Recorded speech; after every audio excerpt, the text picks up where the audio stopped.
حروف تہجی کی چھوٹی اشکال۔ آپ نے پوری الف بے تو پڑھ لی ہے۔ آج ہم یہ جانیں گے کہ جب ان حروف کو آپس میں ملایا جائے اور لفظ بنانے کی کوشش کریں تو کیا ہوتا ہے۔ یہاں دیکھیے حرف بے دیا ہے اور اس کی مختلف شکلیں دی گئی ہیں۔ جب بے کو الف کے ساتھ ملایا جائے تو بے کی شکل کچھ اس طرح ہوتی ہے، اور جب بے کو چھوٹی یہ سے ملانا ہو تو بے کی شکل اس طرح ہوگی، ایک لکیر کی طرح اوپر سے نیچے کی طرف۔ اب آگے دیکھتے ہیں، جب بے کو جیم یا جیم کی طرح کے حروف سے ملانا ہو تو بے کی شکل ایک لکیر جو ٹیڑھی ہے اس طرح کی ہو جاتی ہے، ایک ٹیڑھی لکیر کی طرح بے کی شکل ہو جائے گی، جیسے اس لفظ میں آپ دیکھ سکتے ہیں۔ اسی طرح جب بے کو واو سے ملانا ہو تو بے کی شکل تھوڑی چھوٹی سی ہو جاتی ہے، اس طرح کی۔ جب بے کسی اور حرف یعنی یہ اور رے کے ساتھ ملے تو بے کی شکل بہت ہی چھوٹی سی ہوگی اور اس کے بعد اگلے حرف کی شکل آ جاتی ہے۔ اب دیکھتے ہیں جیم کی شکل کو۔ جیم جب کسی حرف کے ساتھ لکھا جائے تو اس کی شکل آدھے جیم جیسی ہو جاتی ہے، جیسے یہاں دکھائی دے رہی ہے۔ جیم کو الف سے ملایا۔ اب دیکھیں دال کی شکل کو۔ جب دال کسی لفظ کے آخر میں آتا ہے جیسے یہاں، تو دال کی شکل رے کی طرح بن جاتی ہے۔ اب بڑھتے ہیں رے کی طرف۔ جب رے کسی لفظ کے آخر میں آئے جیسے یہاں دکھائی دے رہا ہے تو رے کی شکل ایک ٹیڑھی لکیر جیسی ہو جاتی ہے، یعنی رے اپنی شکل کو تبدیل کر لیتی ہے دال کی طرح۔ اب سین کی شکل دیکھیے۔ سین جو یہاں گول ہوئی ہے، جب یہ کسی اور حرف کے ساتھ ملے تو یہ اپنی شکل صرف شوشوں تک ہی رکھتی ہے، جیسے یہاں دکھائی دے رہی ہے۔ سین اور پھر کسی حرف کے ساتھ مل جاتی ہے۔ سین کی طرح شین بھی اپنی شکل کو ایسا رکھتی ہے نقطوں کے ساتھ، جیسے شین الف کے ساتھ ملا۔ اب اگر ہم سواد کی شکل کو دیکھیں تو سواد بھی صرف اپنی اوپر والی شکل کو ہی اگلے حرف سے جوڑتا ہے، جیسے یہاں ہے۔ سواد کی آدھی شکل اس طرح ہوتی ہے۔ سواد اور ضاد کی آدھی شکل میں صرف نقطے کا فرق ہوگا، ضاد پر ایک نقطہ ہوتا ہے۔ اب آگے دیکھتے ہیں، یہاں حرف ہے این۔ این جب کسی لفظ کے شروع میں آئے تو یہ ایسی شکل ہوتی ہے، جیسے این الف کے ساتھ مل رہا ہے، اور جب یہ کسی حرف کے کسی لفظ کے آخر میں استعمال ہوتا ہے تو اس کی شکل کچھ یوں ہو جاتی ہے، یہ اپنی اوپر کی شکل کو تھوڑا سا تبدیل کر لیتی ہے، جیسے آپ کو یہاں نظر آ رہا ہے، سین اور این کی شکل میں۔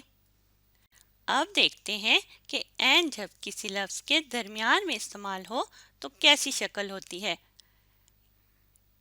اس کی شکل کچھ یوں ہوگی، جیسے لفظ صاد میں ہے۔ این کی طرح غین کی بھی 3 شکلیں ہوتی ہیں۔ یہ اس کی شروع کی شکل ہے، یہ شکل آخر میں استعمال ہوتی ہے، اور غین کی اس شکل کو درمیان میں استعمال کیا جاتا ہے، جیسے غا، بالغ اور بغل میں استعمال نظر آ رہا ہے۔ اب باری ہے حرف فے کی۔ جب فے کسی لفظ کے شروع میں آئے تو اس کی شکل کچھ یوں ہوگی، آدھے فے جیسی، جیسے فے الف کے ساتھ مل رہا ہے۔ پھر ہے فے کا درمیان کا استعمال۔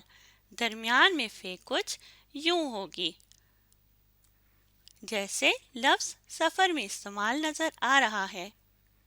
یہ ہے حرف قاف۔ قاف کی شکل ہوگی فے کی طرح، صرف اس میں نقطوں کا فرق ہوگا۔ جیسے کاف الف کے ساتھ مل رہا ہے اور درمیان میں کاف کا استعمال کچھ یوں ہوگا۔ فے اور کاف کی شکل میں صرف نقطوں کا فرق ہوگا، جیسے لفظ بقا میں نظر آ رہا ہے۔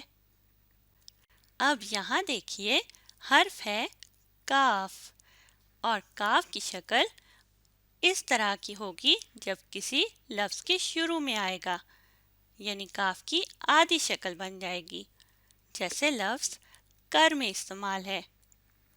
پھر آگے دیکھیے، جب حرف کاف الف کے ساتھ ملتا ہے تو اس کی شکل کچھ یوں ہو جاتی ہے، جیسے لفظ کا میں ہے۔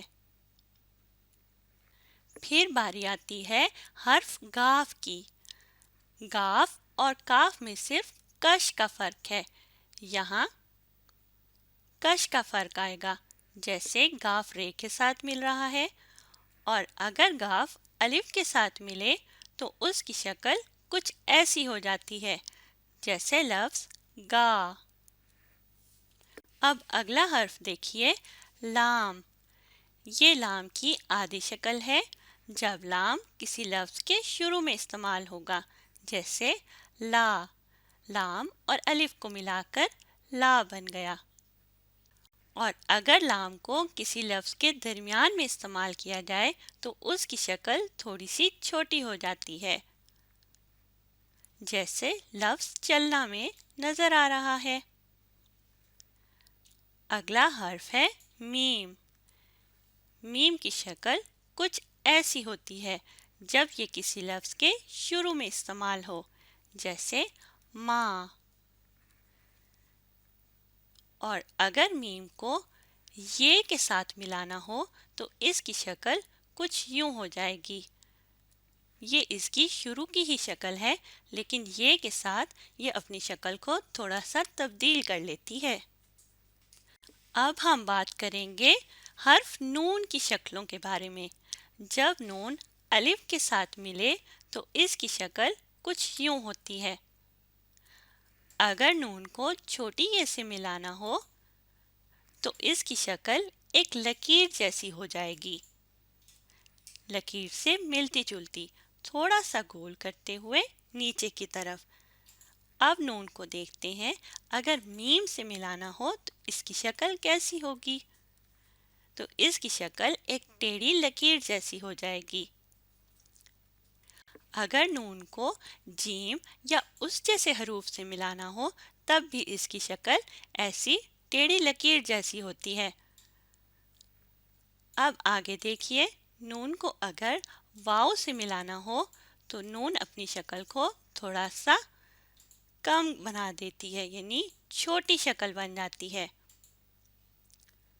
پھر نون جب یہ یا رے جیسے حروف سے ملے تو یہ اپنی شکل کو اور بھی چھوٹا کر لیتی ہے، اس طرح سے۔ اب باری ہے حرف ہے کی شکلوں کے بارے میں۔ ہے جب واؤ کے ساتھ ملے، یعنی شروع کے کسی حرف میں یعنی لفظ میں استعمال ہو تو یہ ہو میں استعمال جیسے نظر آتی ہے۔ ہے کی شکل کچھ یوں ہو جائے گی۔ اب جانتے ہیں کہ ہے جب درمیان میں استعمال ہو تو اس کی شکل کیسی ہوگی۔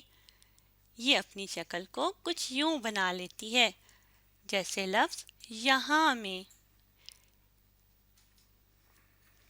پھر ہے کے بارے میں جانتے ہیں کہ جب یہ آخر میں آئے تو یہ مد کی شکل اختیار کر لیتی ہے، مد کی شکل بن جائے گی، جیسے لفظ کہ میں۔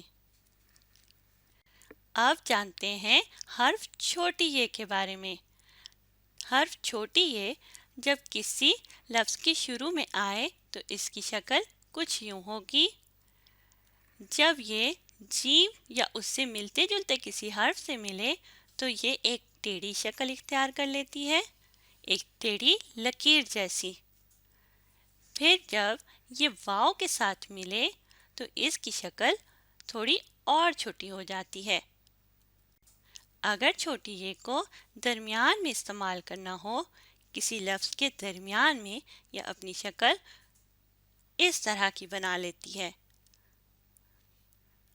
بڑی یہ کی شکل دیکھتے ہیں۔ بڑی یہ جب درمیان میں استعمال ہو، جیسے لفظ تیل میں استعمال ہے، تو یہ شکل کچھ یوں ہوگی، اور جب یہ آخر میں استعمال ہو تو اس کی شکل پوری ہی آئے گی، جیسے لفظ کے میں۔ تو آج ہم نے الف بے کی چھوٹی شکلوں کے بارے میں بات کی۔ آپ نے اس ویڈیو کو دوبارہ دیکھنا ہے اور ساتھ ساتھ پڑھنے کی اور سیکھنے کی کوشش کرنی ہے۔